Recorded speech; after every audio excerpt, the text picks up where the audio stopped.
Welcome back, everyone. Welcome back to another edition, another episode of the PondCast, episode number 28. I'm, of course, host Live VIP. With me, I'm not joined actually, with el enfermo con un pájaro poderoso, papi, Yaku of the Zaku. This week, I am, unfortunately, all by myself. I mean, I say that's shout out to, of course, Kuro handling the production. Without Kuro, this show would not be possible, and is working behind the scenes to make sure that everything is not catching fire. Unfortunately, this week, I do apologize for the stream going live a little bit later. Do apologize for it being a little bit delayed. But this week we do not have Yakuzaku. Wishing the best of luck as he is recovering. Is currently under the weather. He will tell you that he's not sick, but he's sick. He's hey, yeah, este Yaku. So best of luck to Yaku on his road to recovery, and hopefully he is able to be recovered in time for the upcoming weeks and the upcoming end of year celebration as well. There's a lot to get into. There's a lot of news. There's a lot of content here in This Week in StarCraft. I'll do my best to bring it to you here by myself. It is going to be a bit of a shorter broadcast, I'm sure, as we're going to have less discussion amongst ourselves. I guess I can try to talk with myself when it comes to going through some of these things, but we'll be going over some of this once again when Yaku returns in the future next year's podcast. So here we go. As a reminder as well, this is the final podcast of the year. Oh boy, there's a lot to get into. And here we go. First up, we have the KeSPA Esports Hall of Fame. Interesting here. We haven't really had too many updates from this. I want to say that Mario did join the Hall of Fame quite some time ago, but it looks like we have some SC2 players joining the Hall of Fame as well. I say SC2 players, specifically both Dark and Solar. Also, when it comes to Dark's induction into the Hall of Fame, we did have a small interview. It was in Korean. Shout out to Wax Angel for providing some brief summarization of what was said during the interview. And our kind of suspicions were somewhat confirmed here. If you were here for the past week, in the previous podcast, and even during some of our previous casts as well, you would know that we were theorizing. We were, theorizing and kind of assuming here and making some assumptions that Dark was going to the military soon. The reason for this is because Dark did not compete and did not partake in the Masters Coliseum qualifiers, and he did not accept the invite into Masters Coliseum either. We assumed because it's a 2-month event and because it ends next month, if he didn't partake, then most likely it's because he's not available, and that could be related to military service. Likewise, Dark also recently left last week that we did announce, did leave Talon Esports, also part of that looking to be because of military service as well. And here he also does say, doesn't give a direct date, doesn't confirm when he's going, but he is starting military service soon TM. So again, we had assumed that was the case because of, again, some certain factors over the past couple of weeks that were kind of leaning in that direction, and now we somewhat have confirmation of that, just assuming that he is going to be going next month in January, which is definitely a little bit sad. I mean, it is really cool that while we still have him, Dark, he is inducted into the Hall of Fame. He's an amazing player. He's a very historic player in StarCraft 2, but at the same time, the scene is going to be, we're going to be missing a very dark-sized hole in Korean and just in StarCraft in general here. Dark, he is an amazing player. He is one of the best Zerg players in the world. He is the best Zerg player in South Korea. So for him to leave us is going to be definitely going to be felt. It's definitely going to be felt here. Among us, and the other Zerg players have to step up. I mean, hey, as we lose one, we gain another, right? Rogue has been improving over time. Rogue has been looking very strong, and he might be looking to fill the shoes of Dark. The thing with Rogue, though, is that Rogue is not as active. He is not as active as Dark, I will say that. Dark, he would play in every single weekly tournament, every single event that he could compete in, he would be there for it. I do remember there were even times where we had to like pause games or just have some downtime just so Dark could make sure that he could take care of his daughter. As a reminder, he is a dad now, he is a pappy, and would often have to look after his daughter, for example, and he's still kind of like compromise and make some way to compete whenever he could. So yeah, big shout out to Dark, of course, and yeah, we'll see when he does end up going to the military. To be fair, this isn't the first time that we've heard that Dark is going to the military. He said that before and alluded to it being on the horizon before, and then he just doesn't go. So So, but I think this time it is going to be like a more final thing, and I think this time he is going to be going. So, best of luck to Dark in his endeavors, and I hope that the Korean Zerg player is able to step it up in the absence of Dark. Likewise, it isn't just Dark that's been joined or that has joined the KeSPA Hall of Fame. It is also Solar as well. Solar had a very different kind of like acceptance speech. Shout out to Peridosa. Or Periodista, even Periodista, for giving a bit of a translation. Solar, he did in a way kind of have a speech that very much so is in line with his ID, sunlight and the summer shine, if you will, and was discussing about how right now there's a lot of uncertainty in SE2. That is true. That is still very true. Of course, I think it was last week or the week before that we were talking about EWC, the esports World Cup, and how it does make a lot of sense that we do have a bit of a delay when it comes to any big announcements. There's a lot that has to be finalized when it comes to agreements that are being made and conditions, and what exactly is the esports landscape going to be looking like, especially under the guise or under the control of the esports World Cup. There's kind of a lot going on there. So again, we were very understanding of why it's taking so long for an announcement, but we assume that there is going to be an announcement. And yeah, Sola just asking for support from the fans out there, for the viewers out there, and then hopefully, what I will say is that the StarCraft community is very passionate, very passionate. I mean, that's shown in so many different ways, especially, for example, not just the response to EWC on Twitter, for example, vying and championing for StarCraft, but also the online weeklies that rose up with the kind of with the downturn of the EPT off season and with weeklies going down, other weeklies rising up. There's been a lot going on, and yeah, I do feel quite optimistic when it comes to the future of StarCraft. And yeah, Solar just expressing some of his concerns here in that accepted speech. So big shout to Solar, as he is also a part of the Esports World Cup. Oh, sorry, of the KeSPA Hall of Fame. Is also going to be a part of that. That also leads us into, again, some more old school players here, into an interview that we had with Ryung. I say we had, that Zombie Grub had with Ryung. Very quickly, briefly touching that as well. No, may as well just go into the interview itself. We have had quite a lot of Korean interviews already here. Shout out to Zombie Grub and her GLHF project. Again, Zombie Grub, for those who are unaware, did crowdfund a big Kickstarter for this endeavor to travel to Korea to interview a bunch of players, to hire editors, and to bring this all together.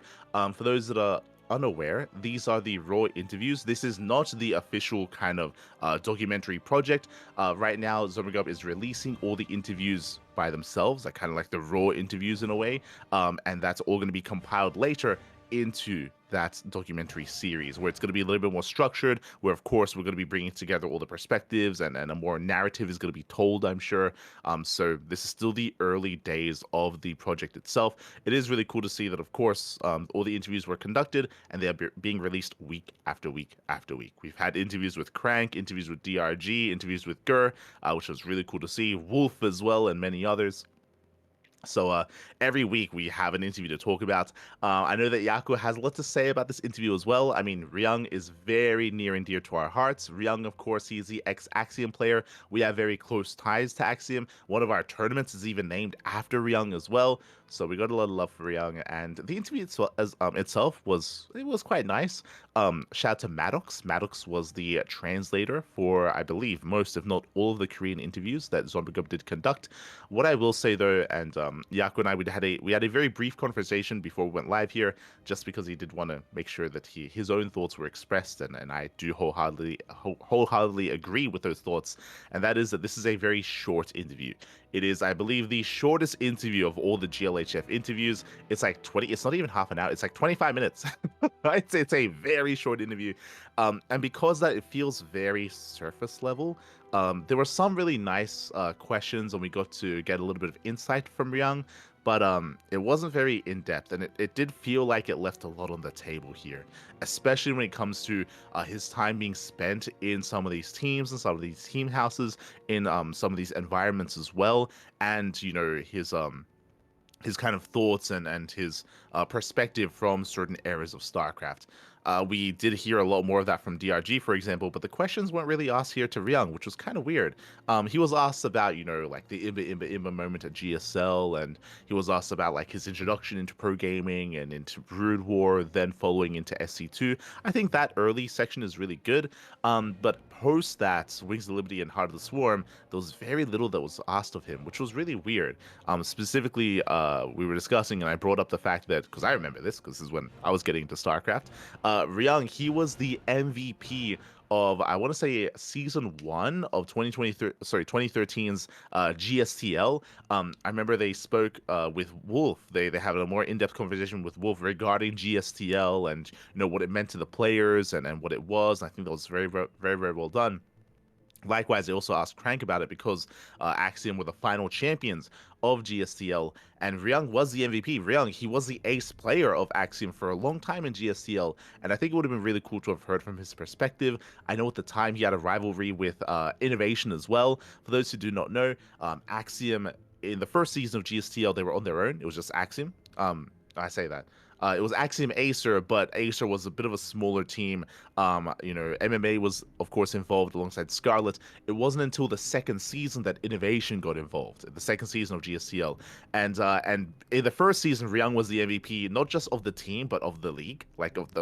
He was crowned the MVP award, and his team actually did quite well in that first season. They made it all the way to the playoffs.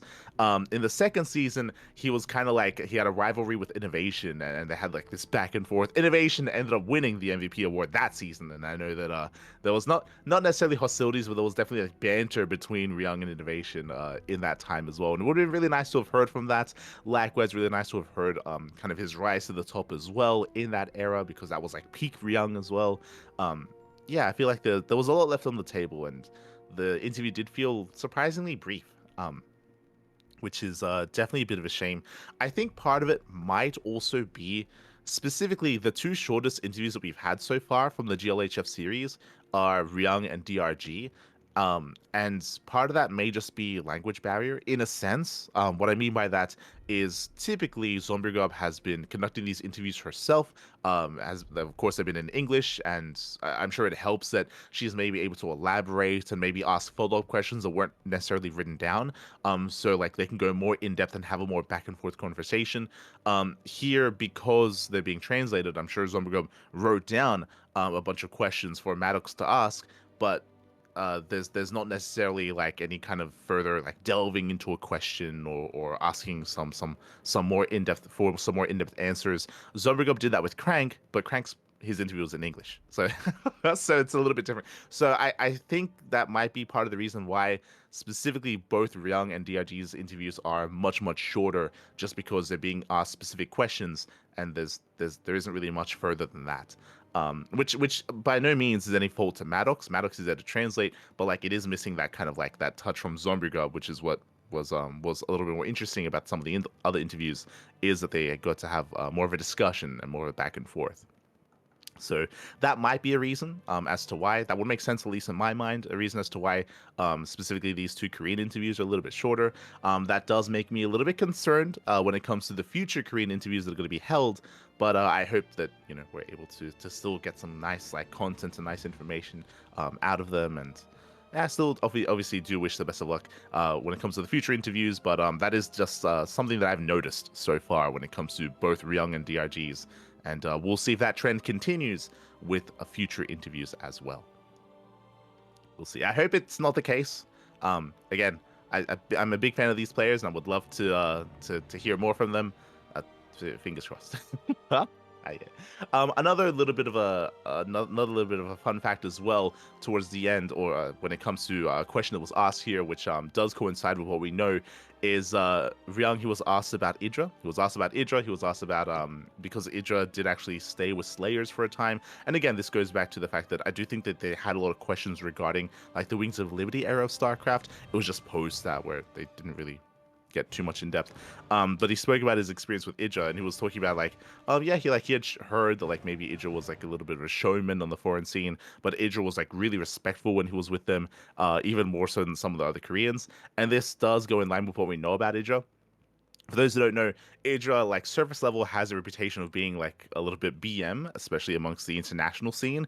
But if you remember at the time, Idra specifically had a lot of respect for Korean players. Like he would often, the reason why there would often be a lot of BM, or he would often talk up and talk out to some of these other foreigner players, is because uh, realistically he had a little bit less respect for them, did have a little bit less respect for them.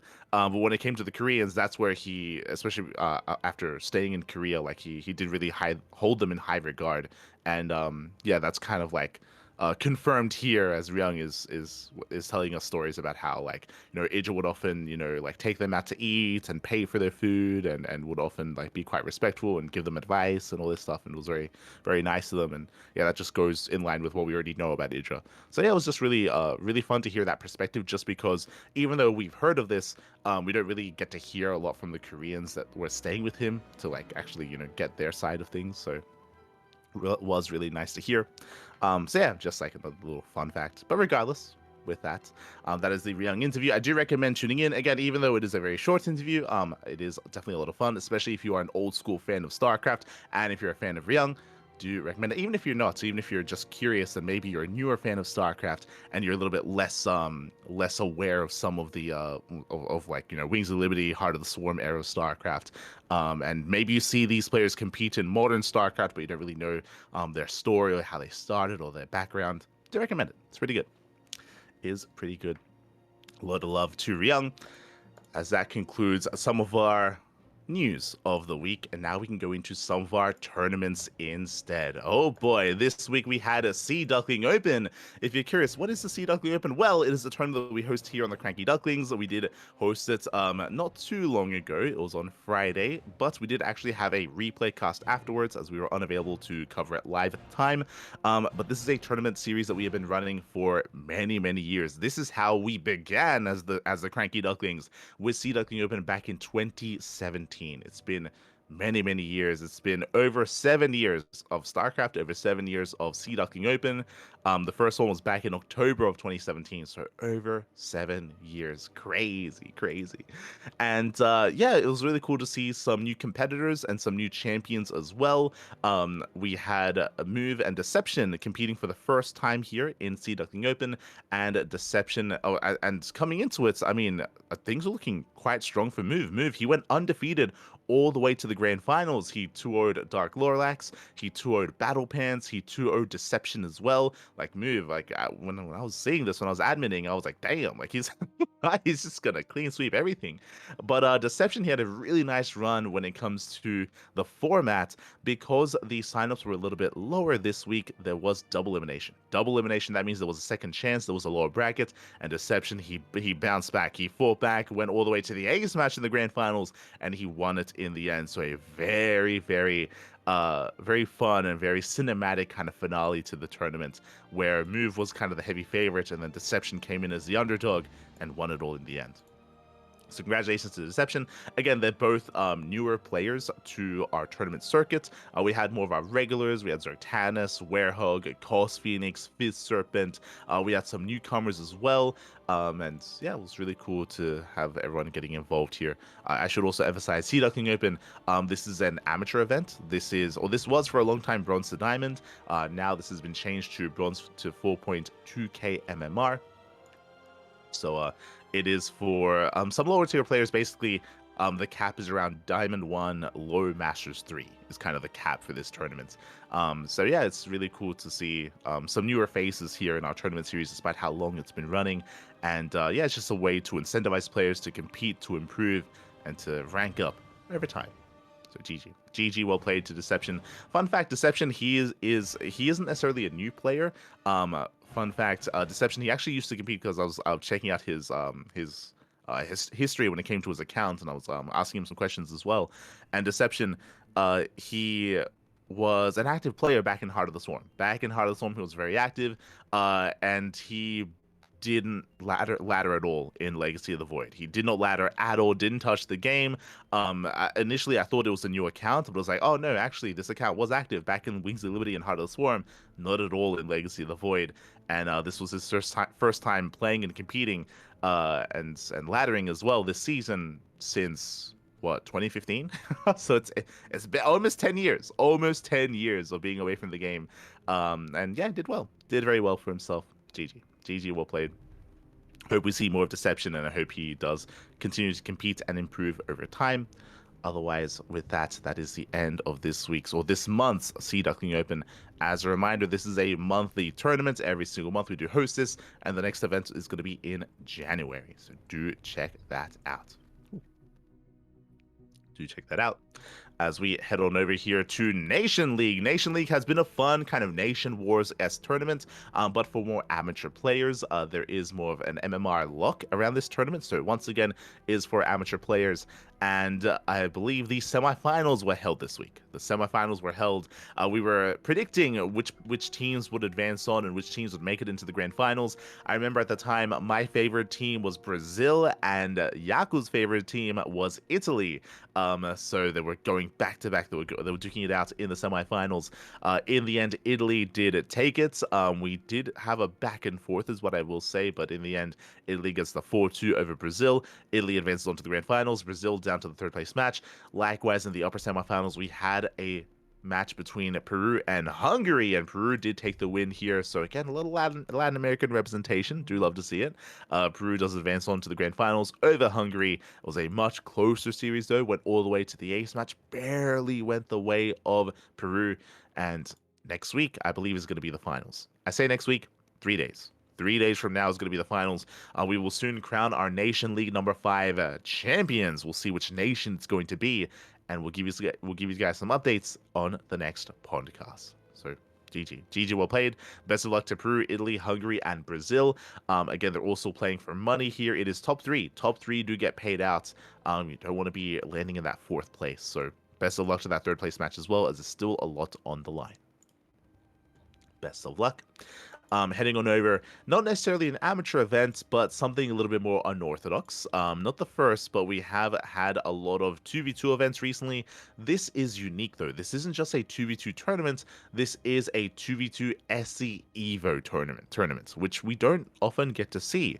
I know that Hyper One, he was, planning or maybe theorizing that maybe it would be nice to start his own 2v2, like kind of one-off end-of-year event for StarCraft Evolution. Shout out to Bratok for making this happen. Bratok, of course, he was once a competitor and still competes every now and then, but recently has taken the role of more of a tournament organizer and caster. He's been making a lot of content on his own channel, so big shout out to Bratok. He's even casted some of our events as well in his own native language, and he did host this tournament. I didn't know that Bratok was too into StarCraft Evolution, so that is a pleasant surprise if you're a fan of the channel. Dzień dobry. Just catching up with the chat. But if you're a fan of the channel, then you would know that we have been casting quite a lot of StarCraft Evolution as of late, especially during the era of the StarCraft Evolution Championship as well. So really cool to see that there was a 2v2 event. Getting into it here, it was a pretty large bracket, double elimination, a lot of players that we're quite used to when it comes to StarCraft 2. I see Shameless, I see Replicant, Young Yakov, Zardiant, GG Machine, Gref, Art as well. Yo, we had some Polish representation in the tournament. You do love to see it. And yeah, we had a really interesting run here. Even though some of these players are more known in SC2, again, this is a different format. This is StarCraft Evolution, and I'll be honest, a lot of these players do not actually typically play in StarCraft Evolution, so I don't know how much practice was really put into it. And coming into this, though, we had the duo between Young Yakov and Wannabe Björn winning it all. They had a really strong performance here. The way that this works when it comes to StarCraft Evolution is that they do alternate. They alternate back and forth. That have one game playing StarCraft 2, the StarCraft 2 races, and the other game they'd switch over to Brutal races, so back and forth, referring to each team. And yeah, Young Yakov, I would say Young Yakov is the strongest player in the CIS region currently. He is the strongest player. I would pin Young Yakov over Wayne. I have to, especially after the previous Firegrow Cup. And Wayne has been less active. He has been less active recently. I'm concerned what that means, but maybe just taking a break especially at the end of the year. But Yakov, he has risen up, and really cool to see him joining up with Wannabe Björn. Wannabe Björn is a player that we have casted before. Again, more of an up-and-coming talent. I believe he is GM as well. Not necessarily the strongest of players, but he is still a very active player himself, and really interesting kind of like a duo here in them joining forces. That's always a lot of fun when it comes to seeing like which players are friends outside of the game and how these duos get formed. So we had Shameless and UD Soldier, kind of like the Protoss duo. We had Zardiant and GG Machine. Those are more like younger amateur up-and-coming players. I remember Zardiant is a mech-heavy player, plays a lot of mech, from what I remember. I think I casted him last year, like in the Christmas Cup or in the New Year's Cup. I do recall covering some Zardiant matches. GG Machine, of course, a little bit more of a known player, I would say, is a little bit more active. We have Gref and Defmars, the Cannon Rushers themselves. Art, he was joining forces with Taruviel as well, so a duo that I wasn't quite expecting, and they had their own wins under their belts as well. Really cool to see. And we had some more amateur players, even some players that don't even have flags associated with them. It might be for one reason or another. Potentially because we don't know where they're from. I don't. Sometimes some incomplete information on the bracket here on the Wikipedia.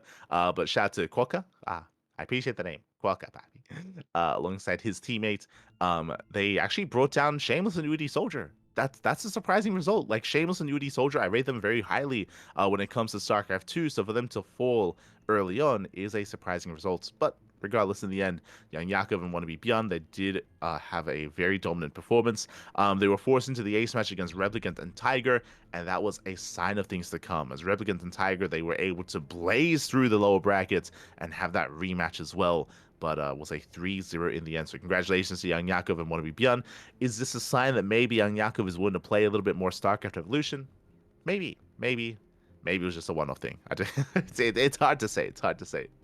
But really cool to see this 2v2 event come into play. And shout out, of course, to Bratok for making this happen, and for hosting this event, and for casting the event as well. So congratulations to Young Yakov and Wannabe Björn. Shout out to Bratok. This leads us into our next 2v2 events, as we had a plethora of 2v2 events this month. This week specifically. A lot of 2v2 events. Up next is the Wardy TV 2v2 and 3v3 Cup Series. Wardy has been hosting this as a monthly tournament for the past 3 months, and there is another monthly poised for next month as well, I believe.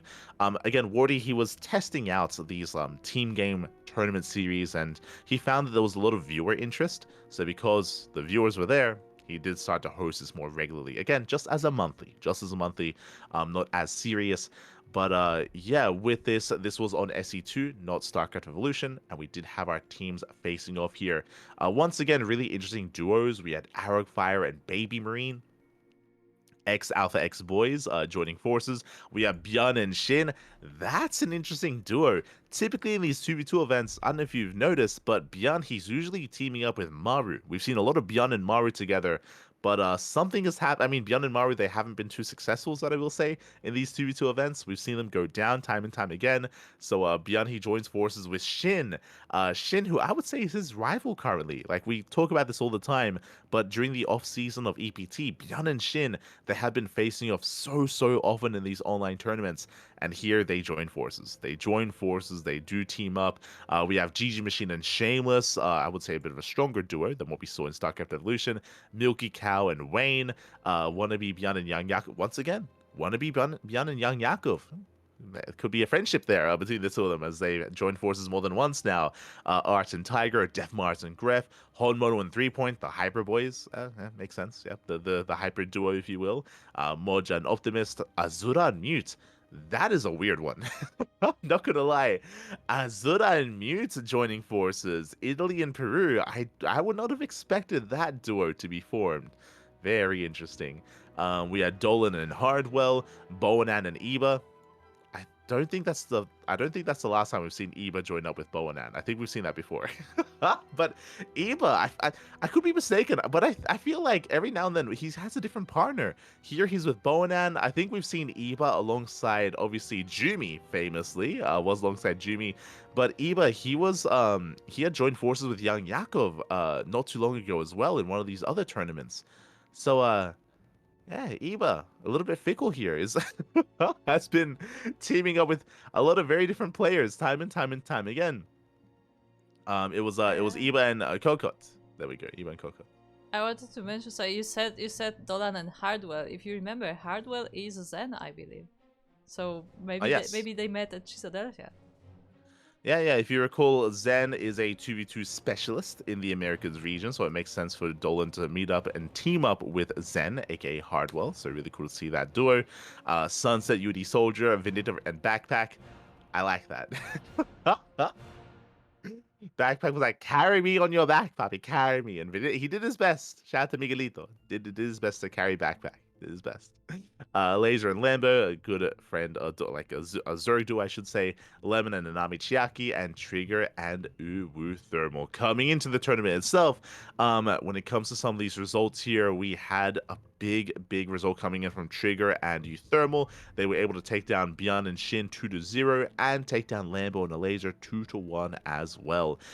I do think that this makes sense. Again, Thermal, he is one of those players, one of those content creators that plays 2v2 more than, I don't want to say more than not, but more often than some of these other players. He does dive into like team games more often for content purposes or otherwise, does enjoy them, and I feel like he's a really strong teammate to have in a team in a tournament like this. So likewise, Trigger as well does often play a lot of arcade games, a lot of 2v2 as well. So yeah, as a duo, they played very well. And potentially Euthermal played random. It's saying here that he played random. It's possible that he race picked Terran. It's hard to say. We didn't watch the matches ourselves. So if you tuned in yourself, we would love to know if Euthermal did indeed play random. Regardless, Trigger and Euthermal, they win the entire tournament. They take down Lambo and the Laser. I'm surprised that Lambo and the Laser performed as well as they did. Zerg are usually considered very weak in 2v2 and in team games in general. They don't really scale too well into longer games. They can do well aggressively, but as the game progresses longer and longer, they do struggle over time. So impressive that they made it to the finals. But did go down to Trigger and Euthermal. Heading on over, though, we have our next 2v2 tournament by, I believe, sponsored by Streamer Zone, if I remember correctly. Was it Streamer Zone or Orsa? No, sorry, it's Orsa TV. That's it. Orsa TV. Orsa TV. They have partnered once again with Steadfast, and they have brought together Steadfast Comrade in Arms. I remember that this is meant to be pronounced CIA, not CIA. I remember there was like a tweet posted by Orsa TV clarifying that. So CIA, if you will. Is another 2v2 tournament that was held. I don't know if this is going to be a regular series, so we'll find out. For now, one-off event. We'll see if it becomes something more regular. And we had the return of a plethora of these duos. And it looks like some of our players here learned from the mistakes. We had a Laser and Lambo teaming up once again, for example. This time Lambo played Protoss. And that's what I assumed would happen. As I mentioned, like, Zerg in general is quite weak in 2v2, and double Zerg feels even worse. So Lambo did off race this time as Protoss to try to make the duo a little bit stronger. We had Max Pax teaming up with Milky Cow. That was a duo that I was not quite expecting. Once again, we have Azura and Mute. Geralt and Spirit joined forces. Yo, the Polish duo. Okay, we have the best Terran and one of the best Protoss players in Poland teaming up. We had a French team in Arcfire and Psionic. We had Clem and Trigger this time. Interesting. So Clem teaming up with Trigger. Again, they were housemates. For those that are unaware, we bring this up whenever we can. But Trigger and Clem, they're good friends. They did live together in Korea in the lead up to EWC. So clearly, bonds were formed and they have teamed up once again for another 2v2 event. This time, interesting to see that Trigger and Euthermal, they split up. They were working together for the first 2v2 event, and was there drama behind the scenes? Was Trigger not happy? Was Euthermal not happy with his teammates' performance? There was a split here, and they both found other players to play with instead. Trigger with Clem, Euthermal with Goblin. The drama is real. Once again, we had Wannabe Beyond and Young Yakov. Once again, GG Machine and Shameless. And once again, Death Mars and Gref. A lot of these duos are the same as what we saw previously. Not all of them, though. And coming into this tournament, Trigger and Clem, they performed quite well. They took down Young Yakov and Beyond. Oh, sorry, Young Yakov and Wannabe Beyond. They took down Max Pax and Milky Cow, and they went up against Lambo and a Laser in the grand finals. Once again, always a bridesmaid, never the bride. Lambo and a Laser coming second place in 2v2 events in a row. But they did get their revenge somewhat against Euthermal. Uthermal and Goblin, they were somewhat successful. They made it to the semifinals, but they got knocked out in the semifinals. And instead, we had Trigger becoming another champion, this time with his new teammate in Clem. Oh boy. Oh boy. So Trigger and Clem, they come out on top. Very well done. It was a best of 5 finals, and Trigger and Clem do take it in the end. Shout out to Lambo and Laser for making it to second place, and shout out to all the other competitors as well. All the other competitors. There was a lot of competition here in this 2v2 event. And again, really cool to see that for whatever reason, 2v2 events are on the rise, at least in popularity. Really cool to see. I mean, 2v2 is a little bit reinvigorated because the 2v2 map pool was recently updated. It was recently updated. So new maps, it's all exciting stuff, and clearly there is interest, at least viewer-wise. When it comes to 2v2, it is not the most balanced of matchups. I think historically for a very long time, one Protoss and one Terran player as a duo are like the best team, the best races to have in 2v2. The Protoss goes into Skytoss, the Terran goes into Mech. That's usually how they work together. They work in tandem, then they can snowball out of control in a macro game. But yeah, it's really cool to see that regardless, we were having some more 2v2 events. They're still a little bit sporadic. The monthlies more than anything. Like every month, there's like one 2v2 event. But if they rise in popularity, I'm sure we'll see them a little bit more frequently. So yeah, really exciting stuff. Really fun to see. And we'll see if this is just for fun or if the 2v2 meta does evolve over time. Only time will tell. Only time will tell. On that note, before we move on, I would like to point out that there is one more team tournament this month on like 28th, I believe. There is a 3v3 cup by Wordy. So if you want to try your hand at 3v3s, then there is still one opportunity this month. There we go. There we go. I'd assumed that 3v3 event was going to be in January, but apparently not. Apparently it is in December, so do check it out. I'm sure we'll go over it during the sign-up list phase of the podcast. But regardless, it is going to be there if you're interested. So do consider taking part in the team game tournaments. As that does wrap up our 2v2 portion of the topic list, and now we're getting into our regionals and getting into our show matches. Oh boy, here we go.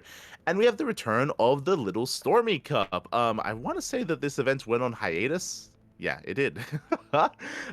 Quickly double checking. For those that were curious, this is a new tournament series that did rise up, and it was being listed and being hosted as a weekly every single week. But we did notice that unfortunately there were less and less signups over time, and they were having a little bit of trouble gaining traction. The last Little Stormy Cup was back in September. It's been a couple of months. It's been a couple of months since the last Little Stormy Cup. It was back in September, but it has returned. So shout out to, of course, the organizer. Shout out to Sly-Storm Gaming and Viking, of course, for hosting this event. It was a best of 5 between Middle VK and Adam. Middle VK does take it in the end, so congratulations to Middle VK. And again, this event is unique in a way just because it is more catered around Sly-Storm players. So it's a way to kind of like support their more in-house players and in-house community. So yeah, we'll see if this series does return and does continue. Congratulations to Middle VK winning 2 Little Stormy Cups in a row. Congratulations here. And again, hopefully we'll see this pick up and rise when it comes to how many of these there are held. I think one of the things that we did mention about why some players might be disincentivized to compete is just how long the format is. It's best of 3s and then best of 5 semis and then best of 7 finals. And I believe both semis get casted as well. So like just a really long kind of format, considering the nature of the weekly itself. So a lot of games, and it did seem like a lot of players were a little bit less incentivized to commit that much and to commit that hard and commit that much time. But hopefully it does pick up. Especially with the finals being a best of 5, not a best of 7 this time. Regardless, GG well played. Congratulations to Middle VK. That leads us into Code for Giants Cup. This was held yesterday, not too long ago. This was this week's Brazilian-only tournament, and I have some news to go alongside this as well. Of course, we were casting this in English. Shout out to Cosmos for featuring this in Brazilian as well, as he is the admin and organizer of the tournament. And we had the best of the best in Brazil duke it out here. We had Master, we had Kamikaze, we had Don Minoko, we had Eric, we had Inexorable, we had Allison as well. We were missing a couple of players. We were missing Shakti, we were missing Yan. But for the most part, all the other regulars were here, and it was a banger of a tournament. Eric, he had a very strong performance against Inexorable in the semifinals, and and in the grand finals went all the way to the ace match as well. It was a very, very intense best of five between Master and Eric. It does feel like Eric's weakest matchup is EVP. He was playing very safe and playing very scared, it felt, against Master, not really his usual aggressive self, and Eric did struggle a little bit more. Shout out to Master. For those who do not know, Master is the best Protoss player, not just in Brazil, but in Latino America. He is the best Protoss that Latin America has to offer, so he is definitely a good challenger here for Eric, and Eric does claim that second place. GG. GG, well played. And as a heads up, this was the final Code for Giants Cup of the year of 2024. This was the final Code for Giants Cup, and I'm going to be dropping this very quickly here, and I'm sure our producer Kuro is very happy, but there is also a crowdfunding endeavor for the Brazilian scene as well. I was notified this after the tournament. Shout out to Cosmos. Cosmos has been working very hard behind the scenes. Essentially, there's kind of like an equivalent to like a GoFundMe that is being held currently for the Brazilian scene. And what this is this is an offline finals. They're planning an offline finals in Brazil, in Sao Paulo. Let's go. It is going to be in Sao Paulo. They have found a very nice kind of gaming LAN area or gaming bar, very similar to Home Story Cup. I know Cosmos is very excited, and their plan, as they've been hosting these bi-weeklies for the past, year, like maybe just under a year of play. They've been tallying the performance of all these players, and they will be inviting the best players in Brazil to this offline event. So they're going to be inviting them. They're going to be hosting this. I believe the event is going to happen regardless. The crowdfunding initiative specifically is to help when it comes to inviting players and paying for their transport. As you can imagine, if you didn't know, Brazil is a pretty large country. It's very, very big. And depending on where you are in Brazil, it can be quite difficult to travel to a certain location. So a lot of this is going to be for travel, for accommodations as well. That is the initiative of the crowdfunding, to allow for more players to take part in the event. I believe the crowdfunding did just begin a couple of days ago. So if you enjoy Code for Giants Cup, if you want to support the Brazilian scene, then you can do so here via the link in the chat, as I do link it here just for you. As again, they are trying to push this initiative for an offline event. I can't remember the last time there was an offline event in Brazil. It's been a very, very long time. So really cool to see. Really cool to see, and best of luck to Cosmos and everyone else getting involved, and their endeavors in the year of 2025. Oh boy. I remember Cosmos, he even asked me, he's like, mate, if you happen to be in Brazil at the time, we'd love to have you there. I'm like, mate, you think I'm going to... Like, traveling anywhere from Australia is crazy. So I don't think I'll be able to pull that off, but we'll be casting it regardless. Most likely, we'll be casting it here on the CranKy Ducklings. We bring you the English broadcast of the event. And again, shout out to the Brazilian scene for making this happen and for trying to make this this a reality as well.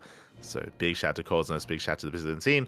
When it comes to Code for Giants Cup, this was the final one of the year, and it should be coming back next year as well. Again, all to help promote as well the offline events. So we should be seeing more Code for Giants in 2025. So there you go. That is on the horizon. Meanwhile, we do have the Sunrise Cup Grand Finals, the qualifiers. Okay, looks like there is an end-of-year event here for the Chinese scene. I do love to see it. I mean, in general, we have a lot of end-of-year events that are taking place, but the qualifiers have been held, and Young Zest does qualify alongside some of the other more up-and-coming amateur players. If you've been tuning into the podcast, you would know that every single week we do feature some of these, otherwise, I don't want to say unnamed, but some of these players that are just a little bit more new to us, I should say. You know, when we think of the Chinese scene, we think of players like Young Zest, we think of Oriana, we think of Number, for example, we think of Wanted, we think of Joliwa Loves, Rewhite.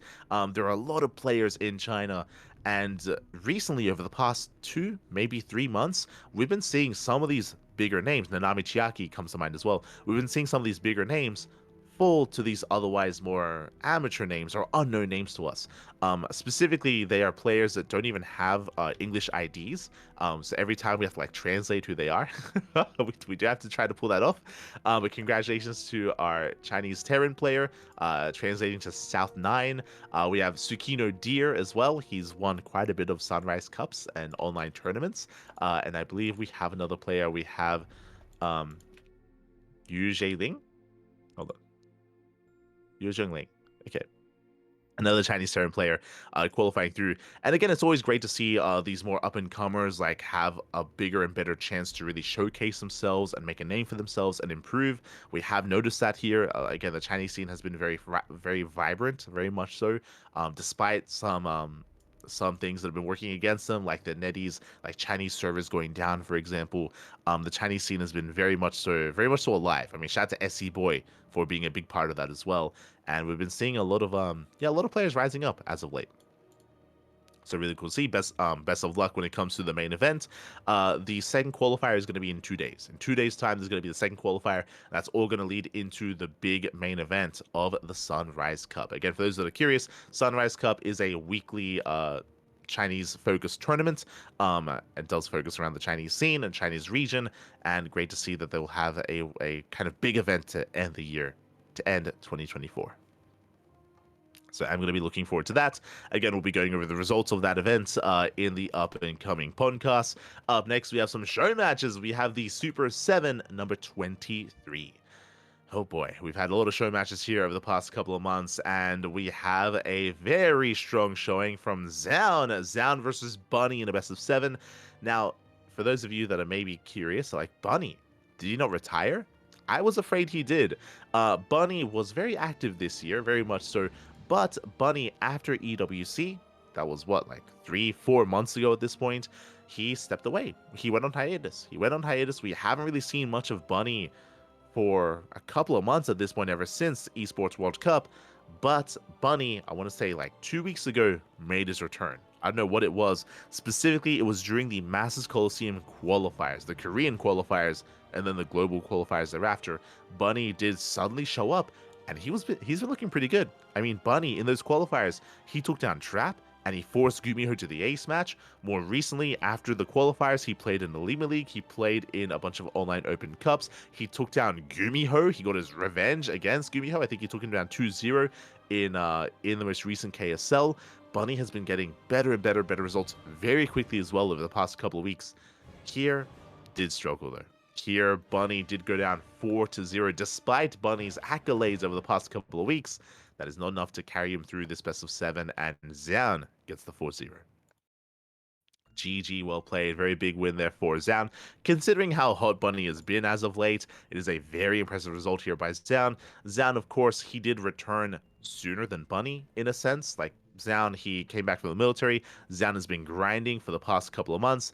Bunny only just returned from hiatus a couple of weeks ago. So Bunny is a little bit more rough around the edges, and Bunny does fall here in this series. Yeah, just double checking. So just to confirm, Bunny, he was last competing in July of 2024, and he came back December 7th. So that was, yeah, 2 weeks ago. Just under 2 weeks ago. It was during those MC8 qualifiers, as we did mention. So Bunny, he had been gone for, yeah, like 4 months. Jesus. Oh my god. I say 4 months, like 5 to 6 months even. Oh my god. So yeah, Bunny going for half a year, did come back. He's been doing well for himself, but again, does fall here in the show match. So GG well played to Zoun. I hope this doesn't dissuade Bunny. Hopefully he sticks around. Again, I'm a big fan of Bunny, and you know, maybe he just has more free time because it's December, because of the holidays. Maybe he's here to stay. Maybe it's, you know, only a temporary thing. Regardless, best of luck to Bunny, as we're going to be catching up with more of his results in the coming events. We'll be catching up more with Bunny. As up next, we have the final show match of the week. It is the Basilisk Big Brain Bounce number 78. Shout out to Basilisk. Shout out to Rotterdam, of course, for hosting and for casting the event. This is a show match series, a weekly show match series, and we have our matches ahead of us. We have Mossen versus Ledalex.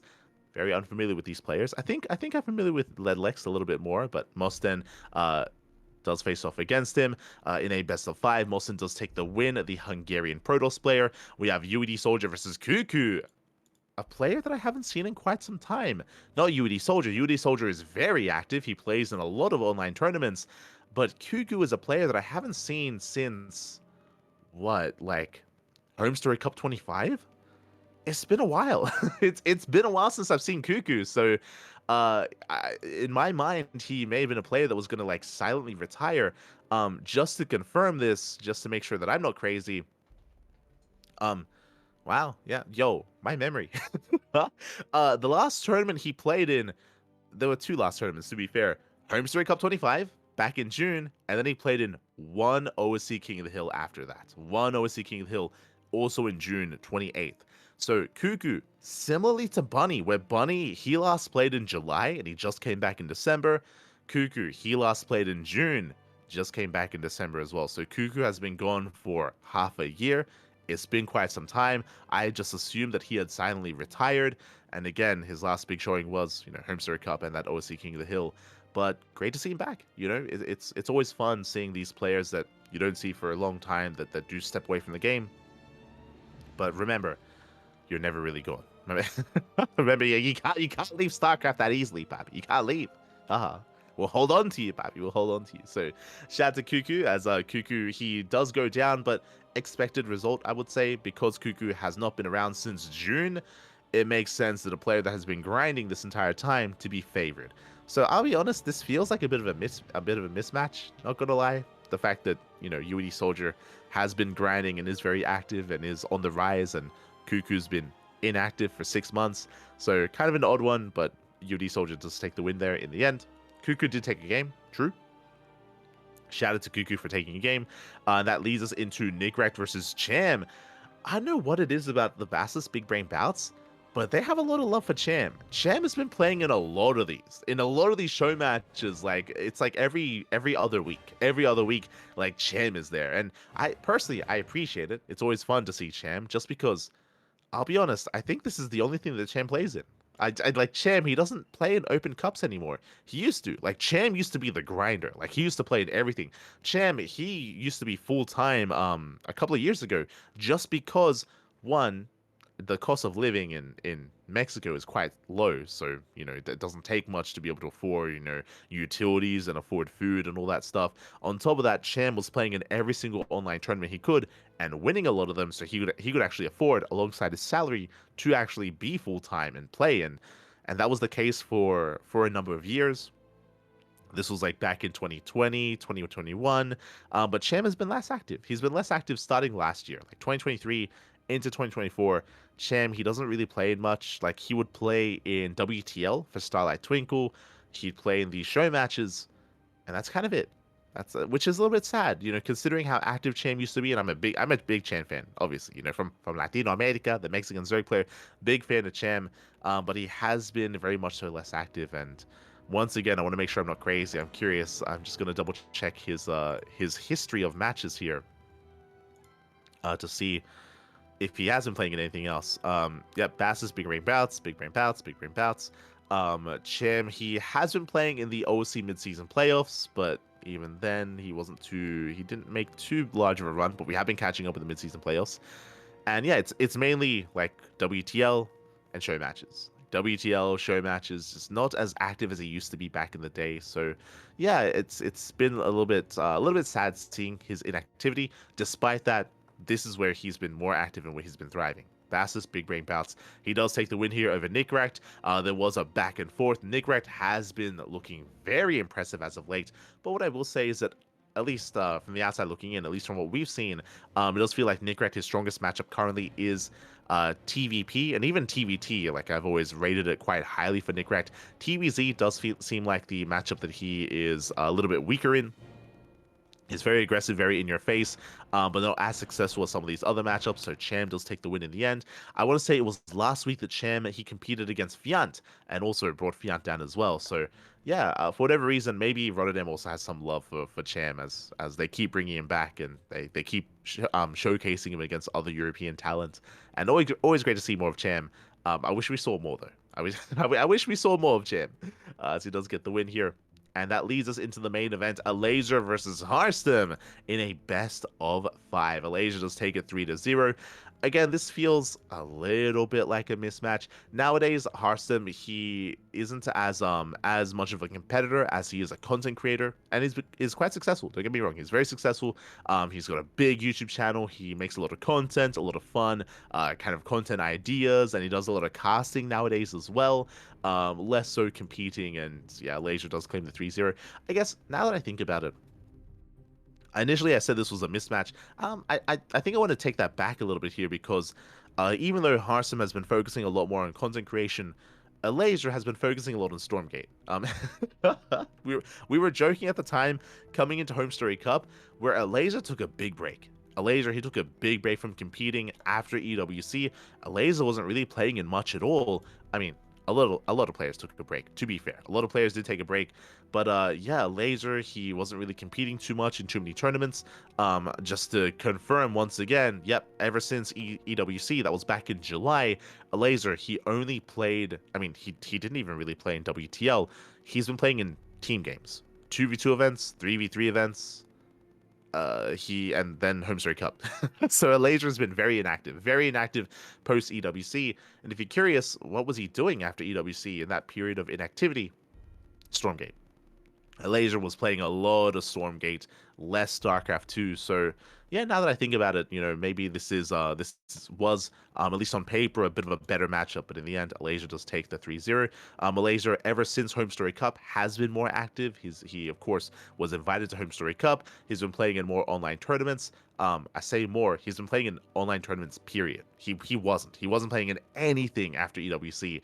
And more recently been playing in, the Hub Cup, War DTV Mondays, the War DTV Invitational, and these show matches as well. So great to see Laser. He's active again. He's active once again, and is quickly getting back in form.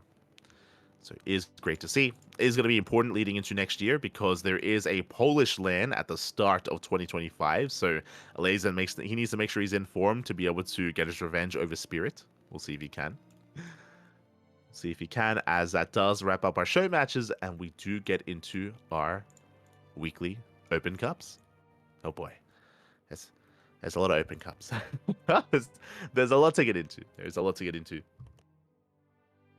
So very quickly, just going to be speeding through this as well.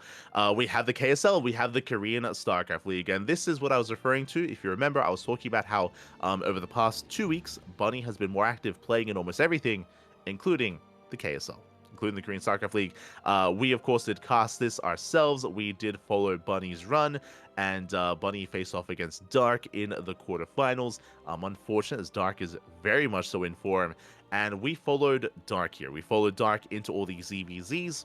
Honestly, some really high quality ZVZs as well. I know that mirror matchups aren't the most favorites of matchups for players to watch, but I do recommend it. Some really high quality ZVZs, some late games, some mind games, aggression as well. Dark, he popped off against Shin and against Solar as well. And even though these were some more dominant results out of Dark, I do recommend them because a lot of these games are very close. Very close games here, as this was the, I want to say, first ZVZ finals in KSL in a very long time. Oh boy. If not the first time, period. Let me double check.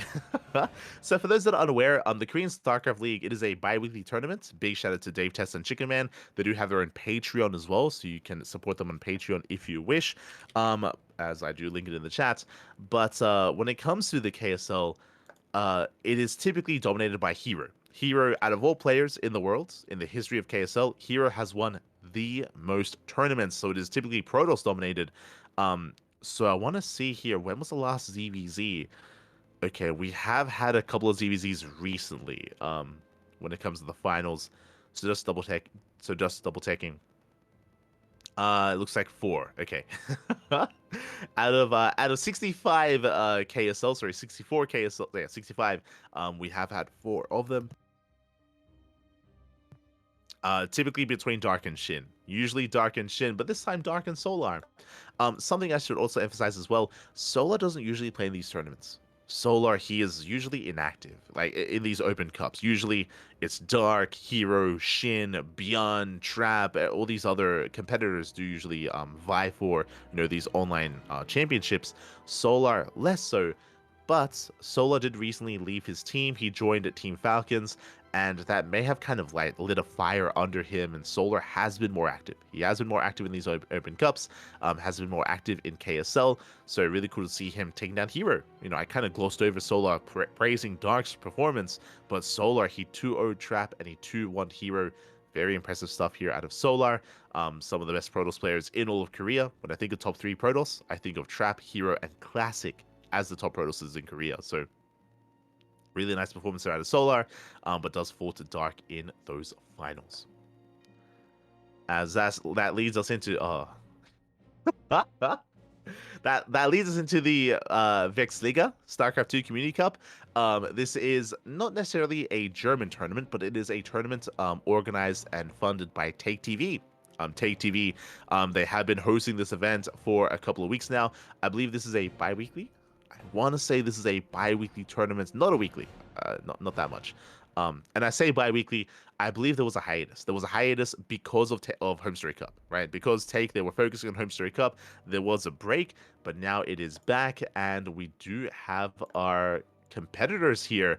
We had a Geralt, Middle VK, Nicorect, no money, let's go. No money was there as well.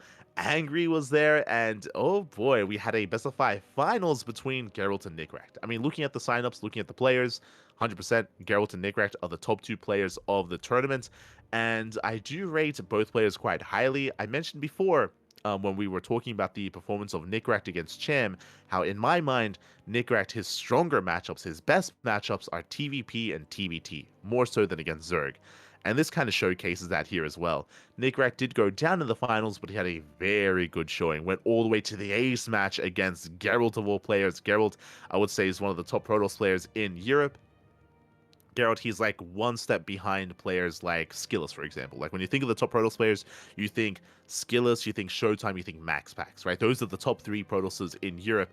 Just behind them, that's where I would place players like Geralt, like Hearthstone, like Christiana. Like that's where, and Mana as well. Like that's where they're kind of held just beneath those top 3 Protosses. You can kind of rearrange them however you so choose. So yeah, one of the stronger Protoss players in Europe. So for Nicorect to bring him to the ace match and to have taken the series himself. I mean, fun fact, it was a reverse sweep from Geralt. So if this was a best of 3, Nicorect would have won it. He would have won it 2-0. So very intense series between the two of them. Did go the way of Geralt, but a shout out to Nicorect nonetheless for the performance and for the second place. GG. GG, well played. That does lead us into the Wardy TV Monday this week. Of course, we were there to cast it, as always, getting into Wardy TV Monday. And typically in these tournaments, it's usually Clem and MaxPax. Clem and MaxPax, they are usually the 2 dominant forces. Every now and then there's an upset. Every now and then a player will bring one of them down and, kind of shake up the hierarchy in Wardy TV Mondays. This week, no MaxPax. A lot of people were asking. A lot of people were tuning in. A lot of people were asking, like, yo, ¿a dónde está mi MaxPax? I'm like, no sé, papi. No sé. He's gone. This week, there was no MaxPax. In general, MaxPax was less active this week, specifically, maybe because of December, maybe because of the holidays, he had something else to do. Or, the better theory, I do recommend the VODs. Again, we casted a lot of these matches and the majority of this event. I do recommend the VODs because potentially MaxPax was here and we just didn't realize what was really happening. MaxPax, a lot of people think, oh, is he like the Danish prince? He's from Denmark, right? That's what everyone thinks. No. He was the French Terran the entire time. Confirmed, papi. As Clem, he popped off. And he popped off with Protoss. We were talking about this last week, when Clem competed in Home Story Cup, and when Clem competed in Olima League, and when Clem's been playing these online tournaments, more and more frequently now, instead of TVT, Clem is playing Protoss. Clem is playing and is winning as Protoss instead. There are some people that do tune in from time to time, and they're like, oh, what is Clem like not taking this seriously? No, he is. That's why he's playing Protoss. He wants to win, Bab. He wants to win. For those that are maybe unaware when it comes to Clem's form and Clem's matchups, Clem, historically, his weakest matchup is TBT. 100%. 100% his weakest matchup is TBT. Time and time again, that has been one of the ways that he has been brought down in these events, whether it's World Team League or whether it's these other big online events, even offline events as well. We saw that in the most recent Home Story Cup as Gumiho brought Clem down. And Clem in the rematch played Protoss. Here's been playing Protoss last week in the Lima League. He played Protoss against Ryung as well. Fun fact, Clem, he lost his first game against Ryung as Terran, and then he switched to Protoss and he won every game. He won every game from then on forward. And here, Clem, he played Protoss against Bunny. He played Protoss against Bjorn as well. Did 2-0 all of them and has been looking very strong. Also, for those that are unaware, Clem, he is the highest rated Protoss player on the European ladder, even higher than MaxPax. Like, his Protoss is very, very strong. And Clem specifically plays Protoss against Terran players in tournaments now. I mean, I say that. He's been doing so for the past couple of weeks, and that continues to be the trend. And I do think it's a really, I mean, if it's an option to you, I think it's really viable. I think it's really smart. I like the idea of Clem, recognizing some of his weaknesses and having an alternate solution to them. Sure, he could just work on his TBT, but if PBT is easier, just play Protoss, right? Just embrace the Protoss, baby. So that has been his solution, and it's been working very well. I do recommend the VODs. I do recommend tuning in. He's had some really good performances against Bunny, Bjorn, Ryung as well, all the top Korean Terran players. In general, I think the only top Korean player that we haven't seen him play Protoss against, Terran player I mean, is Maru. I don't think we've seen Clem versus Maru, but I would love to see it. I would love to see it as well. I think that's the only player that he hasn't brought down. I guess Maru and Gumiho, but Gumiho doesn't count. Like, Gumiho, he's very unorthodox in TVP. Gumiho is willing to play mech against, but like Gumiho is not very standard, so it makes sense that Gumiho would be the bane of Protoss Clem's existence. Yeah, I think the only Terran outside of Gumiho that Clem hasn't beaten so far is Maru. I think that's the only one. So we'll see if eventually he gets that. In the end, it was a TVP finals between Clem and Hero. Of course, not a PvP. I should emphasize this as well. Clem only plays Protoss against other Terran players. Only against other Terran players. Which is why at the time we were making jokes that, MaxPax, really, he's here. He was Clem all along. It makes sense, Pappy. It makes sense. It was always Clem, Pappy. Always Clem. Best Protoss in Europe. As Clem versus Hero went all the way to the ace match, a banger of a finals. I do recommend it. Hero, as always, much more chaotic, much more aggressive. He is a cut of his own. He's not quite like MaxPax or like Clem's Protoss, and went all the way to game 5. In the end, it did go the way of Clem, but it was a very close finals. Very close finals. To get there, Hero, he flexed his PvZ. We were following Rogue. We casted Rogue versus Lambo into Hero, then Hero into Shin, into both semis, into the finals. That is what we casted here on the channel. I do recommend it. Hero had a very strong performance in his PvZs and even in the finals as well. Hero, he played well, played very well. I mean, he is the best Protoss in Korea for a reason. Did go down in the finals, but no shame in going down to the best player in the world, as Clem does take it. Clem does take it. We were also making jokes as well about like Clem kind of like being the avatar, mastering all 3 races. Jokingly, I think people were saying like, oh, is Clem gonna be the first if he like masters Zerg? Is he gonna be like the next the first big like random competitor? Like, is that gonna happen? Personally, like to approach that in a more serious manner, I don't think that would happen. Even if Clem got as good with his Zerg as he is with Protoss and Terran, I think he'll do one better. I don't think he would play as random. I think that takes away some of his strengths. I think he'd just be a race picker.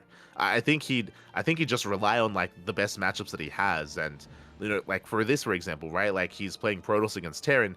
If he played random, it'd probably hurt him because there's a chance he rolls Terran. Like there's a chance that he gets into a TBT and that'll hurt him more than anything. So I think more likely if he were to like get that good with Zerg as well, I think he just pick specific matchups and focus on those. Like Protoss against Terran, Terran against Zerg, and then like Zerg against Protoss or something like that, for example. Honestly, I don't really see him playing. I don't think he needs to play Zerg. I don't think, even if he was good with it, I don't think he'd want to play it over the other races, I'll be honest. But he'd have that option. Or something that I think would be even better is he would pick the race depending on the matchup and depending on the map as well. Because I do think that you do play things differently if you're on Abyssal Reef, for example, or, for example, Whispers of Gold, right? A larger map or a smaller map, a more defendable map, a macro map, or a more aggressive map. Like, depending on the map, I can see someone like Clem just picking races specifically on the matchup and on the map itself to kind of like cater towards his plan or his style or his build. That I can see. Less so random, but it's always fun to theorize. Always fun to think about.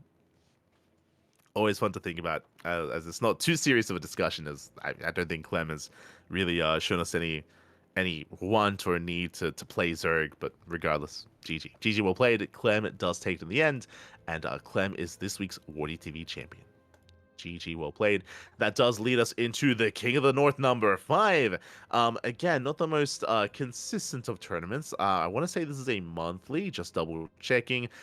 No, this event was also on hiatus. If I'm not mistaken, I believe this was also by Viking. Yeah, just like Viking. Sorry, just like the little Stormy Cup. So the Little Stormy Cup and this tournament, they have been on hiatus ever since September. They both came back. I'm curious if maybe Viking was just unavailable and now he has more free time. And as a result, he hosts another big tournament here, the King of the North. This one is not restricted to players from Psystorm Gaming, and we did have a wait, what happened? Okay. I was like, wait, Litka defeated Geralt? What's going on? There is a little bit of a note there, though, that does confirm that Geralt, this tournament took place at the same time as the Virksliga Community Cup, which is the tournament that we just went over previously, where Geralt took down Nickrecht. He took down Nickrecht to win the entire tournament. So unfortunately, they were clashing. That is really unfortunate that these two events happened at the same time. So Geralt, he did forfeit, and that did open things up to some of these other competitors. We had Hatsu, we had Litka, we had Geralt, Mindovk, and Shameless. And in the end, it was a best of 7 finals between Mindovk and Shameless. Did go the way of Shameless. I mean, without Geralt being a part of this, Shameless, he was the highest rated player in the tournament. Shout out to Mindovk, of course, for making a series out of it. But Shameless, he's been on fire, right? Shameless, he has been on the rise this year and has been looking very strong, very powerful.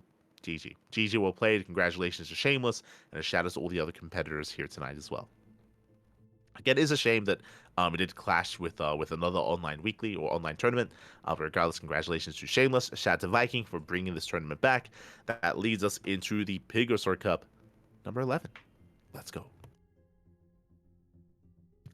Does lead us into the Pigosor Cup, and this is a tournament that we had to cast via replays. We weren't able to cast it live, but oh my god, there were just so many good matches held here. A lot of PvPs. Trigger, this was his tournament though. We've been seeing Trigger pop off in these team games with Euthermal, with Clem, has been popping off in these 2v2s, but Trigger, he takes down Hero 2-1 in the PvP, does bring him down. Trigger takes down Shin as well, 2-1. These are not easy opponents. Hero and Shin, some of the strongest Zerg and Protoss players in Korea, and Trigger makes it to the grand finals, taking down the Creator 3-1. If you missed it, I do recommend tuning into the VODs, especially the finals. The finals was a very short finals, a lot of all-ins, and I do remember after the fact, after the tournament ended, Trigger did tweet. He did post. He said something along the lines of, "Oh, I need to stop using my brain because I win more tournaments." Like something along those lines, where Trigger, he was like, I need to stop thinking because then I do well. And again, Trigger, he all-in almost every game. Almost every game Trigger all-in against Creator, and he won. And I would assume that maybe he all-in the hell out of Hero as well. I didn't get to tune into Trigger versus Hero, but based on that tweet and based on that comment, it's there's a high chance that maybe he cheesed the hell out of Hero. And maybe he cheesed the hell out of Shin as well. I didn't get to see those games either. But crazy. I can at least confirm that for the finals. So congratulations to Trigger. Shout out to all the other competitors. Shin took down Geralt. Went to the ace match against Trigger. Dark took down Epic. Went to the ace match against Creator. Creator 2-0'd Estrella. Very impressive stuff here. Creator, he was kind of like the NA sniper, taking down Dolan, Estrella, and up against Trigger in the finals. But Trigger, he is this week's Biggest on Monday champion. Again, we've been hyping up Trigger quite a bit over the past couple of months, or the past half year. The reason for this is because Trigger is in Korea. He's been training and practicing and improving in Korea quite a lot, and he spent a lot of time with Clem in Korea as well, which I think is also why Trigger and Clem were teammates in that 2v2 tournament, just because, of course, bonds were formed, friendships were made, and yeah, really cool to see Trigger playing with Clem, learning with him, practicing with him, improving with him, and now that comes to this kind of fruition here, where we have Trigger taking down Hero, Shin, and Creator. So again, Trigger, like, his results have been getting better and better over the past couple of months. So really impressive stuff, and we'll see if that rate of improvement continues coming into the next year. We shall see. Up next, we have Sparkling Tunic Cup. Sparkling Tunic Cup number 77. As this was a couple of days ago, we did have some of our regulars. Unfortunately, Young Yakov was not able to compete here, but we did have our other regulars. We had Geralt, Luna C, we had Rebellion, Creator, Nicaract as well. Demi rocked up. Night Phoenix for the first time in a long time. Night Phoenix has been very inactive. Great to see him here once again. We had Hatsu, we had Flexi, we had Azura. Plenty of competitors here. In the end, what I will say, even though it was a 2-0, I do recommend Creator versus Nicaract, especially game 1. Game 2 was a little bit more one-sided, but game 1 was a banger. Game 1 could have gone either way. I do recommend the VODs. I do think that the scoreline gives justice, or does justice, to those two players and to that series, so I do recommend it. And the finals was insane as well. A very clutch back and forth. Creator, he may have gone down to Trigger in the Pigosword Monday, but Creator, he brings down Geralt in the Sparkling Tuna Cup. It was a close one though. Went to the ace match, and again, I can see a world where Geralt wins that instead. Very, very close series, very close best of 5. GG, well played. Congratulations to Creator winning. I want to say, is this his first or his second Sparkling Tuna Cup? I know the Creator has been more active these past couple of weeks. Has been playing in more of our tournaments. This is first. There we go. This is Creator's first win, so congratulations, Creator. He did come second place in STC 75, but here in 77, he finally gets that win. Congratulations here to Creator for winning his first tuna, and hopefully the first of many. Hopefully we see more of Creator in the upcoming weeks and upcoming months. Up next, we have the Tenacious Turtle Tussle, our other tournament here on the CranKy Ducklings. Sparkling Tuna Cup is a weekly, Tenacious Turtle Tussle is a bi-weekly. Also, very quickly, I should emphasize that thanks to the support that we're getting on the channel, thanks to the patrons that we're getting, the Sparkling Tuna Cup prize pool has increased. Thank you so much for all the support that we get. Exclamation mark Patreon in the chat if you wish to support us even further in our endeavors and in our tournaments. Again, the Patreon helps fund all of our tournaments, specifically Sparkling Tuna Cup, Sea Duckling Open, and Masters 1 Open as well.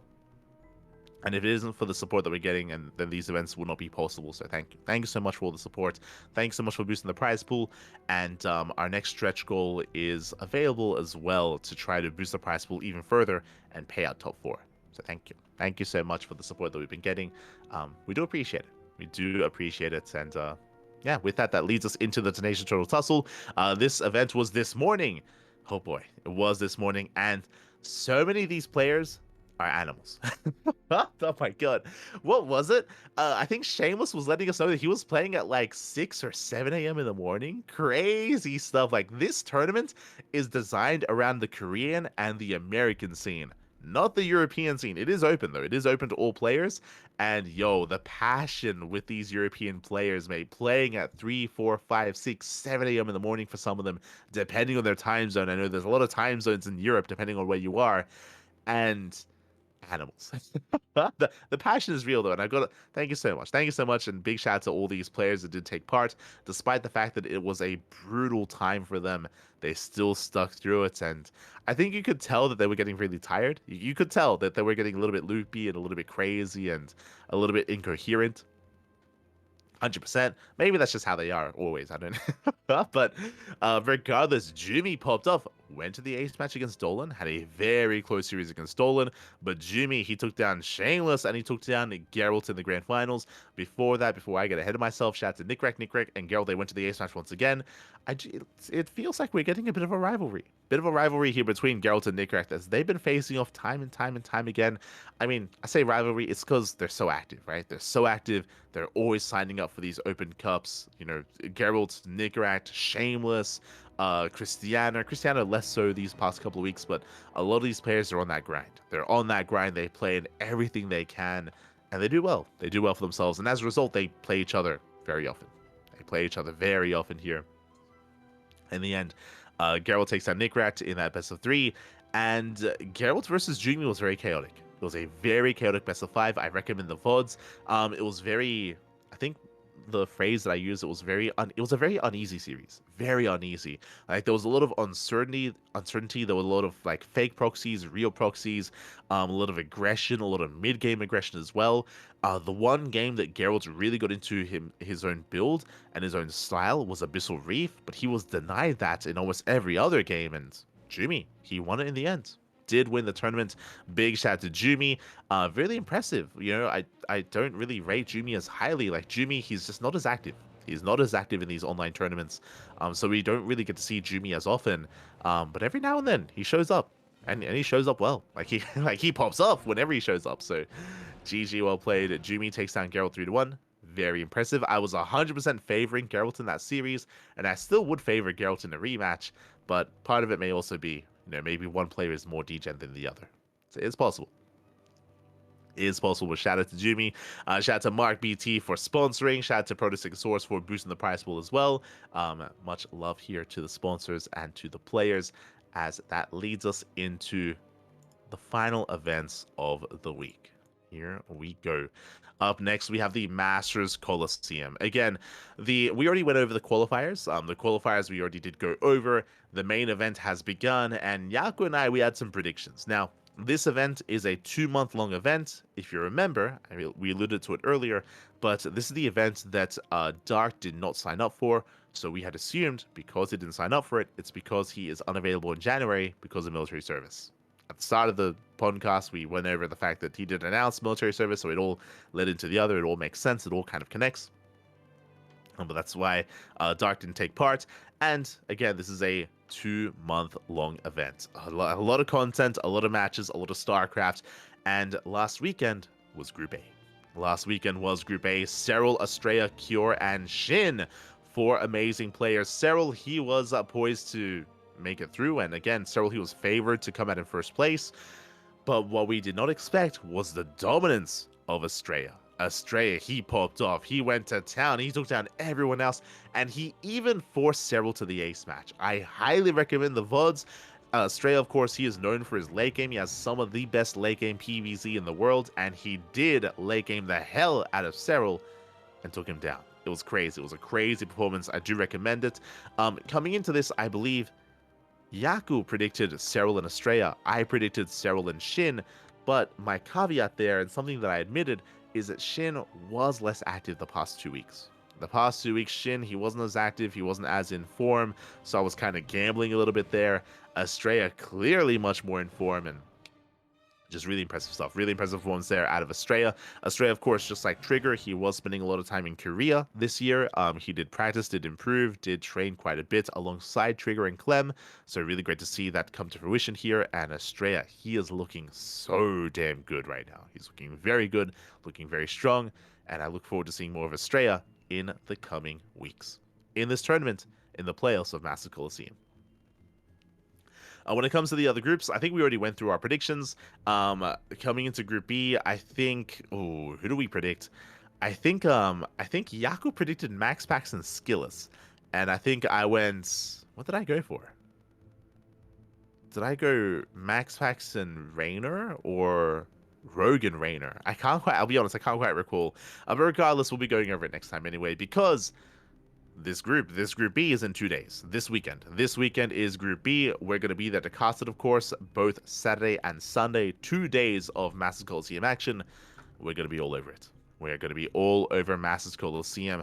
Again, this weekend isn't just Masters Coliseum. It is also the Firegrow Cup as well.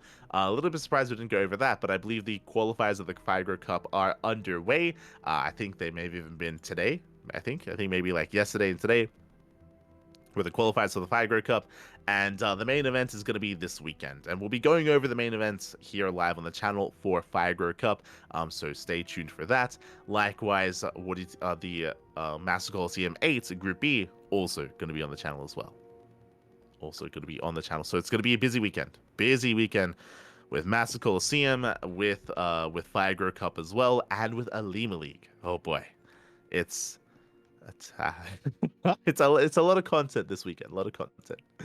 And up next, we have the final event, which I believe is currently live. I believe it's currently ongoing. That is the Wardy TV Christmas Invitational 2024. A big end of year event here for Christmas over on Wardy's channel. We have our groups. We actually didn't get to go over them. I don't think we were able to quite. Oh, actually, no, I think we did. Maybe. I think we did go over the groups. We went over our predictions. I'll be honest, I don't actually recall the. No, I think I do. Group A, I think we were both on Hero. And I think I said Hero and maybe I think Hero and Trigger. I think Yaku went for Piotr. I'll be honest. I think he went for the Piotr prediction. So yeah, I mean, Spirit coming out in first place, really impressive. He comes out alongside Hero.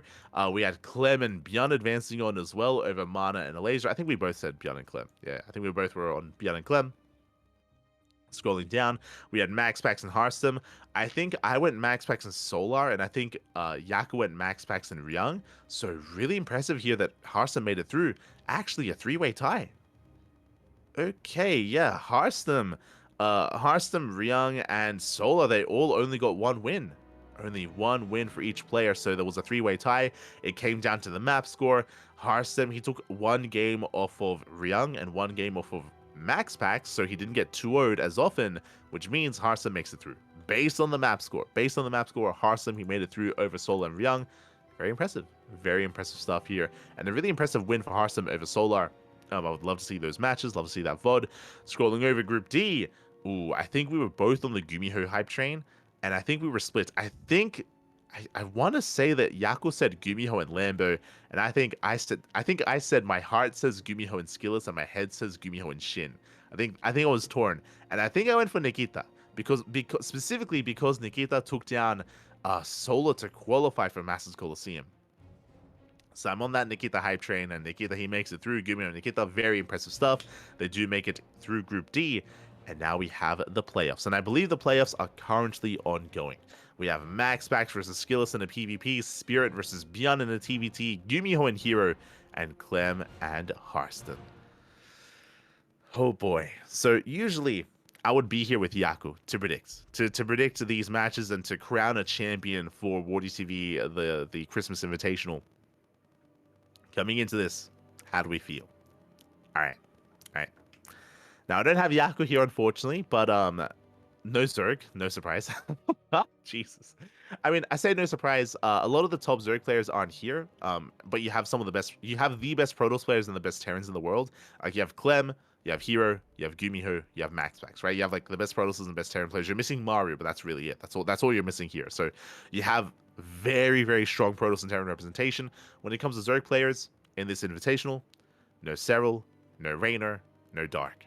So you're missing the top Zerg players. They are the top 3 Zergs in the world. Dark, Raynor, and Serral. So this makes sense as to why there's no Zerg player in the playoff bracket. No shame here to Rogue, Solar, and Shin. They are very strong players. And what I will say is that I would have favored Rogue over Spirit in Group A. I would have favored Solar over Harstem in Group C. So there were some upsets. I do rate skills a little bit higher than Shin at the moment, so I stand by that one. But there were some upsets for Solar and for Rogue not to make it out of the group stage. So I will say that. There were some upsets here in this tournament. Regardless, purely Terran and Protoss. Who will make it through? I have to favor, from top to bottom, Max Pax over Skillus. I've got a lot of love for Nikita. I've got a lot of love for Skillus, a lot of love for him. But it's hard to bet against Max Pax in a PvP. So leaning towards Max Pax there. Spirit versus Björn. I love Piotr, but Björn, I do give him the edge over Spirit there. Despite that, again, Spirit did make it out of the group stage, surprisingly. Like, that's crazy. I don't know how that happened. But I'm feeling Max Pax versus Beyond in the semifinals, and then Max Pax into the grand finals. When it comes to the lower half of the bracket, we have Gumiho versus Hero, Clem versus Harsum. I think Clem advances on over Harsum. I think Gumiho versus Hero is a close one. I think that's really hard to call, actually. I know Hero has a lot of star power. Gumiho never count him out. There's a reason why Gumiho is the reigning Home Story Cup champion. Like, Gumiho is a beast. He's very, very unique in his play. I think that's the hardest one to call, actually. I think out of all the quarterfinals matches, I think Gumiho and Hero could go either way. Um, if Gumiho advances onto the semis, I do rate Gumiho higher than Clem. I do think that Gumiho has better TVT and TVP. So I do think that Gumiho is going to be favored against Clem, and we could be seeing a Max Pax versus Gumiho finals. If Hero makes it through over Gumiho instead, that's where I favor Clem. I favor Clem over Hero, and then we could see Clem versus Max Pax. So in my mind, at least, there are two scenarios: either Max Pax versus Clem or Max Pax versus Gumiho. And yeah, when it comes to the champion, though, that's even harder to call. That's even harder. I think I'm leaning towards either Gumiho or Clem, though. Regardless of which of those two players makes it into the finals, I do rate them, or I do think that they will have it over Max Pax, but it's hard to say. It is going to be hard to say.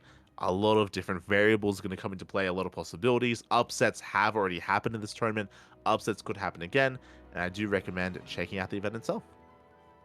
Do check out the event. If you're a fan of Zerg, I do apologize here. There is no Zerg representation. But again, I'm sure Wardy reached out, and I'm sure he invited some of those Zerg players, and they just weren't available. So unfortunate that neither Rain or Serral or Dark could be a part of this. Regardless, best of luck. Best of luck here to those players, to everyone getting involved. And again, we'll be getting updates here on the results of this tournament tonight, as I just realized wait, what? Wait, am I, what? Apparently, the entire playoffs is today. I feel like usually you would turn this into 2 days, right? You'd have quarterfinals one day and then semifinals, finals the other. But yeah, sorry, I'm just a little bit caught off guard. Apparently, the entire broadcast of the playoffs is tonight. So best of luck. Best of luck to those competitors. Best of luck to Wardy as well, covering this event. And do check it out. I'm sure it's going to be a banger of a tournament. It's going to be a long one as well. It's going to be a long broadcast tonight. So best of luck. And with that, that leads us into the sign-up list. Here. Oh boy, again, if you want to take part, if you want to sign up and compete in some of these open cups, there are plenty of them. In the upcoming week, we have the Passioncraft Thursday Showdown, number 69. Nice. We have a Lima League in a day. I mean, the Passioncraft event is in 5 hours. We have the Sunrise Cup qualifiers. Again, that is regional to the land of China. So best of luck to all those players, as we have qualified number 2. We have Hub Cup number 2. That is turning into a replacement European Cup. In the at a more friendly European time slot and time zone. So best of luck to Hapsaya. Hapsaya has been funding and hosting that tournament. So Hub Cup number 2 is upon us. It is a bi-weekly tournament, not a weekly, every 2 weeks. Every 2 weeks instead. We have the Wardy TV Monday. We have Christmas Cup 2024. I believe that is Jumi's tournament. I do know that he is in talks of maybe moving it to a different day. So we'll see what happens with the Christmas Cup. We have Pegasus Monday, Master Swan Open, and many more events towards the end of the year. We have the Wardy TV 3v3 December Cup, more Wardy TV Mondays, OLC Challenger Series, and many more. So yeah, with that, do check it out. Do check out the sign-up list. Exclamation mark, I think sign-ups? Is there a command? There we go. We do have a sign-up list link in the chat. If you want to take part, if you want to sign up, then you can do so there, as this is updated on a regular basis. And we have gone over the week's news. Again, I do apologize. I did kind of try to speed through it a little bit more here, just because I'm on my own, Papi. I'm on my own. Have a little bit less discussion. There is no Yaku here. If you're tuning in a little bit later, if you're curious, where is Yaku? What's going on? He is unwell. He is unwell this week. He is under the weather. So wishing the best when it comes to recovering and recuperating. So best of luck to Yaku, as he is going to be coming back to us eventually here in the coming weeks. I hope he is okay. Especially considering we have another event on the horizon. the Duckling Showdown. The Duckling Showdown is on the horizon here. That's going to be an end of year show match series, end of year show matches for 2024. So we have our own celebration. Wardy has his Christmas Invitational. We have our Duckling Showdown. We have yet to really announce which show match is going to be held, just because we're still finalizing that behind the scenes. But eventually we will. And I'm sure you can hazard a guess. I'm sure you can hazard a guess as to some of the show matches that we want to bring to you. It's going to be a great time, I'm sure. So do consider checking it out. Again, keep an eye on our channel as we go live on a daily basis. Every single day here, we have plenty of content on the CranKy Ducklings, whether it's casting, whether it's talk shows or podcasters or podcasts like this. Plenty of content on the CranKy Ducklings. Our next broadcast is going to be tomorrow. Something different, something special. It's going to be an MC versus Latino against the Latin American community. I mean, against Community Latam. Let's go. We have a StarCraft Evolution show match with Minchul MC. Oh boy, let's go again. MC, he has been active again. He's been playing in a lot of StarCraft Evolution show matches over the past couple of months, and he's going to be playing in another tomorrow. I should say he already played in it. We're going to be covering it via replays. We're going to be having a replay cast tomorrow with those MC show matches, so we got you covered there. Likewise, Fire Cup, Elite League, and Master Coliseum all throughout the weekend. With that, thanks for watching. Thanks for watching. Thanks for tuning in. Again, a bit of a shorter podcast here this week, just because I'm on my own, so I'm just trying to get through it as best as I can. Doing what I can here. And likewise, when it comes to here on the CranKy Ducklings, you can follow us on all the social medias. We do post whenever we go live. Twitter, Facebook, YouTube, Instagram, all things CranKy Ducklings, if you so choose to. We got you covered there. Otherwise, thank you. Thank you so much for watching. Thanks so much for tuning in. And we'll see you guys next time for the next podcast. As a bit of a PSA, our next podcast is not next week. Usually this is a weekly broadcast. But next week we will be taking some time off just because, of course, of Christmas, because of New Year's and Christmas. We want to let people enjoy their time with their families and enjoy the holidays. So we will be taking next week off when it comes to the podcast. And we might be taking New Year's off as well, because it is New Year's. So we'll see what happens. We might come back on the 2nd. Otherwise, our next podcast is going to be on the 9th of January. So we are going to be taking an extended break, but we might decide to come back a little bit sooner, just to bring you guys as much content as we can. We do want to allow, you know, Kuro and Yaku and some of these other ducklings some time to just have a break and have a rest at the end of the year. But we'll see. we'll see what happens, Fafi. We'll see what happens. Otherwise, thank you for watching. Thank you for watching. Thank you for tuning in. Shout out to Kuro as well for handling the production. If you want to tune into more of myself, I do stream on my own personal channel. I haven't had the luxury of streaming for the past couple of days because we've been casting so much StarCraft. And I myself am going to be traveling next week, heading over to the Outback in Australia. Heading over to meet up with my family, with my sister, with my nephew as well, spending Christmas outside of the home and in the middle of nowhere. Because of that, we won't be casting on Tuesday or Wednesday. Christmas Eve and Christmas Day, we will not be broadcasting here on the channel, as I'll be otherwise not at my PC. So just a bit of a PSA there. Otherwise, thank you for watching. Thank you for tuning in. We'll see you guys tomorrow for the MC Latam Comunidad show match. See you then. See you then. Bye. Ciao. Ciao. Yeah.